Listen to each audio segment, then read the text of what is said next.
মোহতারাম, এক ভাই জানতে চেয়েছেন শবে বরাতের নামাজ কত রাকাত পড়ব এবং কোন সূরা দিয়ে পড়ব। আসসালামু আলাইকুম ওয়া রাহমাতুল্লাহি ওয়া বারাকাতুহু। আমন্ত্রণ জানাচ্ছি এনবিসি টিভির নিয়মিত অনুষ্ঠান আমার জিজ্ঞাসা। আজকের বিষয় শবে বরাতের গুরুত্ব এবং ফজিলত সম্পর্কে। আজকের স্টুডিওতে আমন্ত্রণ জানিয়েছি প্রখ্যাত আলেমে দ্বীন হযরত মাওলানা মুফতি বেলাল হুসাইন সাইদি। আসসালামু আলাইকুম ওয়া রাহমাতুল্লাহি ওয়া বারাকাতুহু। মোহতারাম, এক ভাই জানতে চেয়েছেন শবে বরাতের নামাজ কত রাকাত পড়ব এবং কোন সূরা দিয়ে পড়ব। জি মাশাআল্লাহ, আলহামদুলিল্লাহ, অত্যন্ত সুন্দর প্রশ্ন যে শবে বরাত উপলক্ষে নির্দিষ্ট কয় রাকাত নামাজ আর নির্দিষ্ট কি সূরা দিয়ে পড়া যায়।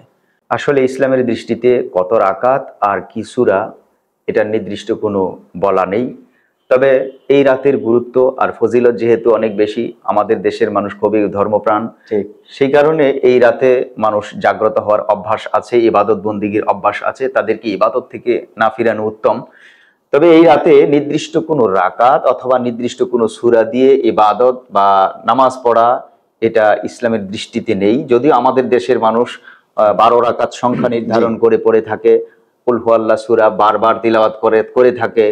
এই ক্ষেত্রে এরকম ইবাদতে নির্দিষ্ট কোনো সূরা বা নির্দিষ্ট কোনো রাকাত সংখ্যা ইসলামে নির্দিষ্ট বা নির্ধারিত নয়। সেজন্য আমরা ইবাদতের ক্ষেত্রে আমাদের যেন বাড়াবাড়ি না হয়ে যায়, ইসলামের দৃষ্টিতে আমরা আমাদের ইবাদতগুলো যেন আমাদের নিয়মতান্ত্রিক করতে পারি, এই রাতের ইবাদতটা যেন আমাদের সহি হয়, সেজন্য আমরা আমাদের ইবাদতকে আমরা সামনে কন্টিনিউ করতে পারি, সামনে বাড়তে পারি। মোহতারাম, আরেকটু জানতে চাই যে এই শবে বরাত রাত্রিতে কি কি আমল করা জরুরি।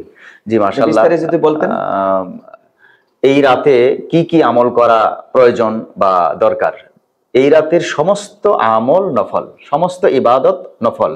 ফরজিয়াত সালাত, এশার নামাজ, তারপরে অন্যান্য নামাজগুলোর মতোই ফরজিয়াত সালাতের পরে এই রাতে যত ইবাদত করব সব ইবাদত নফল। তবে রাসূল পাক সাল্লাল্লাহু আলাইহি সাল্লামের ইবাদত থেকে আমরা যেটুকু আমাদের জন্য আমরা গ্রহণ করতে পারি, ইবাদত, তিলাওয়াত, জিয়ারাত। ইবাদত, তিলাওয়াত, জিয়ারাত। রাসূল পাক সাল্লাল্লাহু আলাইহি সাল্লাম ইবাদত করেছেন, রাত ভর ইবাদত করেছেন। হাদিসে পাকে এটা এসেছে, আম্মাজান আয়েশা সিদ্দিকা রাদিয়াল্লাহু আনহা থেকে বর্ণিত, নবীজি সাল্লাল্লাহু আলাইহি সাল্লাম এই রাতে বিছানা ছেড়ে মসজিদে নববীতে গিয়ে ইবাদত করতেছিলেন। এই রাতে জিয়ারাত করতে পারি। রাসূল পাক সাল্লাল্লাহু আলাইহি সাল্লাম এই রাতে জান্নাতুল বাকি জিয়ারাত করেছিলেন, আর তিনি তার উম্মতদের জন্য দোয়া করেছিলেন, মাইয়েতের জন্য, মরহুমদের জন্য তিনি দোয়া করেছিলেন।